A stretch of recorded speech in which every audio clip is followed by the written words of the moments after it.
ನಮಸ್ಕಾರ ವೀಕ್ಷಕರೇ. Engineering admission ಸಮಯದಲ್ಲಿ ಸ್ಟೂಡೆಂಟ್ ಮತ್ತು ಪೇರೆಂಟ್ಗೆ ಒಂದು ದೊಡ್ಡ ಭಯ ಇರುತ್ತೆ. ಟಾಪ್ ಕಾಲೇಜಸ್ ಸಿಗಲಿಲ್ಲ ಅಂದರೆ ಮಕ್ಕಳ ಫ್ಯೂಚರ್ ಏನಾಗುತ್ತೆ? ಟೈರ್ 3 ಕಾಲೇಜ್ನಲ್ಲಿ ಅಡ್ಮಿಷನ್ ತಗೊಂಡ್ರೆ ಸಕ್ಸಸ್ ಸಿಗೋದಿಲ್ವಾ? ಈ ಡೌಟು ತುಂಬ ಸ್ಟೂಡೆಂಟ್ಸ್ಗೆ ಇದೆ. ಆದರೆ ರಿಯಾಲಿಟಿ ಏನು? ಇವತ್ತು ಕಾಲೇಜು ಟೈರ್ ಬಗ್ಗೆ ಒಂದು ಹಾನೆಸ್ಟ್ ಡಿಸ್ಕಷನ್ ಮಾಡೋಣ. ಟೈರ್ 3 ಕಾಲೇಜ್ ಅಂದರೆ ಏನು? ಮೊದಲಿಗೆ ಟೈರ್ 1, ಟೈರ್ 2, ಟೈರ್ 3 ಅನ್ನೋದು ಅಫಿಷಿಯಲ್ ರ್ಯಾಂಕಿಂಗ್ ಸಿಸ್ಟಮ್ ಅಲ್ಲ.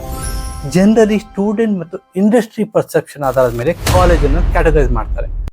ಟಾಪ್ ಬ್ರ್ಯಾಂಡ್ ಕಾಲೇಜ್ನಲ್ಲಿ ಸ್ಟ್ರಾಂಗ್ ಅಲ್ಯುಮಿನಿ ನೆಟ್ವರ್ಕ್ ಇರುತ್ತೆ, ಬೆಟರ್ ಎಕ್ಸ್ಪೋಜರ್, ಇಂಡಸ್ಟ್ರಿ ಎಕ್ಸ್ಪೋಜರ್ ಇರುತ್ತೆ, ಮತ್ತು ಬೆಟರ್ ಆಪರ್ಚುನಿಟಿ ಇರುತ್ತೆ. ಜಾಬ್ ಇರ್ಬೋದು, ಪ್ರಾಜೆಕ್ಟ್ ಇರ್ಬೋದು.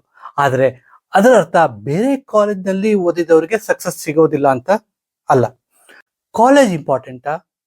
ಹೌದು, college matters.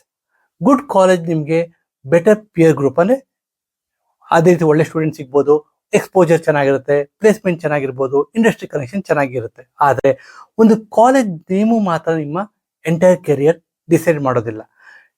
Tyre 3 college student ಹೇಗೆ ಸಕ್ಸಸ್ ಪಡಿಬೋದು? ನೀವು ಟೈರ್ 3 ಕಾಲೇಜ್ನಲ್ಲಿ ಇದ್ದರೂ ನಾನು ಹೇಳಿದ ವಿಷಯ ಬಗ್ಗೆ ಫೋಕಸ್ ಮಾಡಿದ್ರೆ ಗ್ರೋತ್ ಸಾಧ್ಯ. ಒಂದು, ಟೆಕ್ನಿಕಲ್ ಸ್ಕಿಲ್ಸ್. ನಿಮ್ಮ ಬ್ರಾಂಚ್ಗೆ ಬೇಕಾದ ಸ್ಕಿಲ್ ಕಲಿಯಿರಿ. ಪ್ರಾಜೆಕ್ಟ್, ರಿಯಲ್ ವರ್ಲ್ಡ್ ಪ್ರಾಜೆಕ್ಟ್ ಮಾಡಿ. ಇಂಟರ್ನ್ಶಿಪ್, ಇಂಡಸ್ಟ್ರಿ ಎಕ್ಸ್ಪೀರಿಯನ್ಸ್ನ ಪಡೀರಿ. ನೆಟ್ವರ್ಕಿಂಗ್, ಸೀನಿಯರ್ಸ್ ಮತ್ತು ಪ್ರೊಫೆಷನಲ್ ಜೊತೆಗೆ ಕನೆಕ್ಟ್ ಆಗಿ, ಲಿಂಕ್ಡ್ಇನ್ ಯೂಸ್ ಮಾಡಿ ಕನೆಕ್ಟ್ ಆಗಿ. ಕಂಟಿನ್ಯೂಸ್ ಲರ್ನಿಂಗ್, ಅಂದರೆ ಟೆಕ್ನಾಲಜಿ ಯಾವಾಗಲೂ ಚೇಂಜ್ ಆಗ್ತಾ ಇರುತ್ತೆ, ಅದನ್ನು ಕಲಿತಾರೆ. ಸ್ಟೂಡೆಂಟ್ಸ್, ಒಂದು ಇಂಪಾರ್ಟೆಂಟ್ ಪಾಯಿಂಟ್ ನೀವು ನೆನ್ಪಿಟ್ಕೊಳ್ಳಿ. ಟಾಪ್ ಕಾಲೇಜ್ ನಿಮ್ಮ ಜರ್ನಿಗೆ ಅಡ್ವಾಂಟೇಜ್ ಕೊಡ್ಬೋದು, ಆದರೆ ಸಕ್ಸಸ್ ಗ್ಯಾರಂಟಿ ಮಾಡೋದಿಲ್ಲ. ಹಾಗೆ ಟೈರ್ 3 ಕಾಲೇಜ್ ನಿಮ್ಮ ಡ್ರೀಮ್ ಸ್ಟಾಪ್ ಮಾಡೋದಿಲ್ಲ. ಕಾಲೇಜ್ ಒಂದು ಜಸ್ಟ್ ಪ್ಲಾಟ್ಫಾರ್ಮ್.